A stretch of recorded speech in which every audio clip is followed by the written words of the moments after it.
मला सांगा तुमचं कर्तव्य आहे, तुम्ही दुसऱ्या मार्गाने पर्यटन नका. पाहिलेल्या स्वप्नावरती निर्संग का होणार स्वामी? यावेळी तुझा मोह तुला आवडता आला आहे. अगं प्रत्येक सौभाग्यवती स्त्री स्वतःच्या अर्धांगिनी असते आणि प्रत्येक सौभाग्यवती स्त्रीच्या कर्तव्याने जबाबदारी स्वतःच्या सुखदुःखात समभागी होणं ही तिची जबाबदारी असते.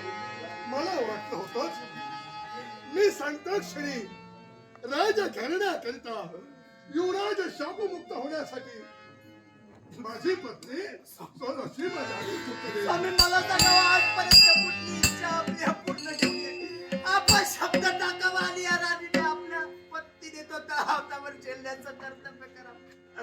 या पद्धतीने आज मी संसारात वावरत होते. पण स्वामी हे जे माझं सुख आहे ते माझ्यापासून काही वर्षाच्या कालावधीने जे तुला संतान सुख लाभले त्या सुखाचा वाटकरी मी सुद्धा आहे. पुत्र हो म्हणून काही वर्षाच्या कालावधीने हा प्रसंग कसा निर्माण झालाय? एक आपला पुत्र त्या युवराजाला शापमुक्त करण्यासाठी कामी आला असेल तर आमच्यासाठी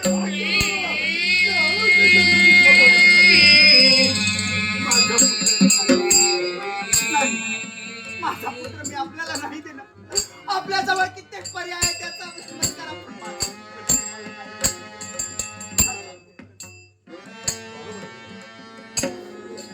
काय दोष तुझा आहे का? तू तर माझ्या रक्ताचे नात्याचे नाही. लग्न होऊन फक्त म्हणून माझे झाले. इकडे सुखाचे सारे वाटेकरी असतात. सुखाचे सारे वाटेकरी असतात. दुःखाचे सोबतच कुणी असतात.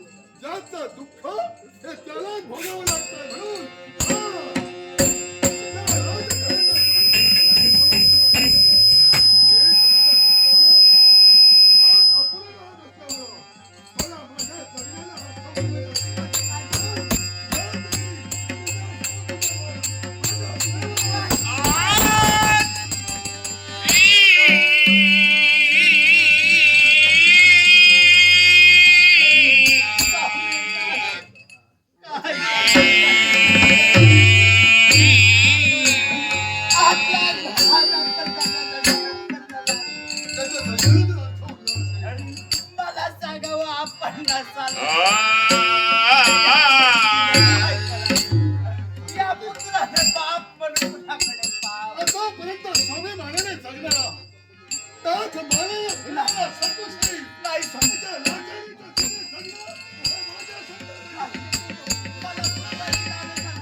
मला सांगा तुम्ही माझ्या जीवनात असाल ना, मला पुत्राची प्राप्ती पुनश्च होईल त्या देवाच्या आशीर्वादाने.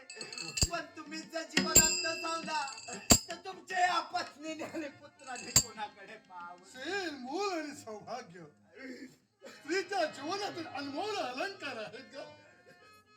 पण आज सेन आणि सौभाग्य सांभाळण्यासाठी 9 मास ज्या मुलाला तू उतरी सांभाळलेलास त्याच पुत्राचा त्याग करण्यासाठी केवळ आपल्या कर्तव्य सजावला